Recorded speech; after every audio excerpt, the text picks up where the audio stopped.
Это произошло в середине ноября в пригороде Вашингтона. Погода стояла прохладная, вечер был обычным, ничто не предвещало инцидента, который вскоре прогремит на весь мир. Патрульный офицер по имени Марк Хендерсон, остановил темный внедорожник возле парковки у супермаркета. По его словам, водитель проехал на стоп-знак, а пассажирка подозрительно вела себя. Пассажиркой оказалась молодая женщина-блондинка в спортивной одежде, без макияжа и без документов при себе.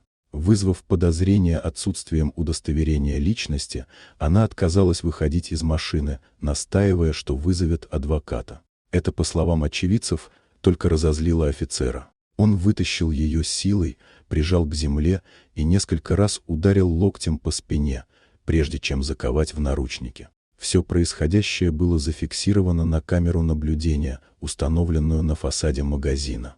Уже в участке выяснилось, что задержанная Каролайн Трамп, внебрачная дочь бывшего президента Дональда Трампа, от женщины, имя которой до сих пор не афишировалось в СМИ. Ее существование до этого момента держалось в строжайшей тайне и не было официально подтверждено.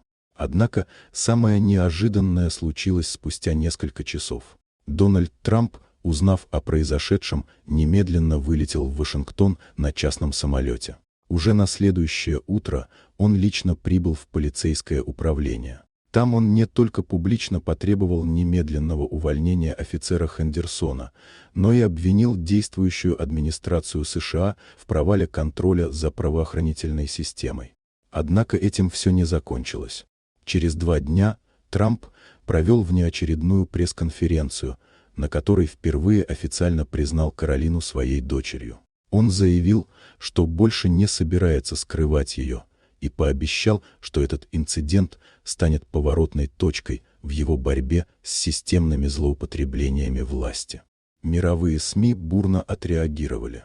Появление неизвестной ранее дочери бывшего президента стало сенсацией, но куда громче прозвучала его угроза подать в международные инстанции, включая Гаагский суд, на действия американской полиции как системное насилие, нарушающее права человека.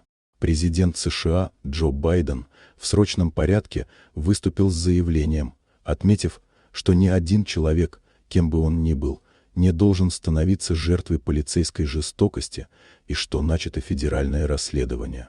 Полицейский Марк Хендерсон был отстранен от службы, а позже арестован по обвинению в превышении полномочий и нанесении телесных повреждений. Инцидент вызвал международный резонанс. Европейские политики и правозащитные организации потребовали от США срочных реформ в полиции. В социальных сетях миллионы людей обсуждали, как случайное применение силы против неизвестной женщины обернулось политическим и личным землетрясением, затронувшим не только одну семью, но и имидж целой страны. Дорогие друзья, если вам понравилось видео, поставьте лайк, а также подписывайтесь на канал, впереди еще много интересного.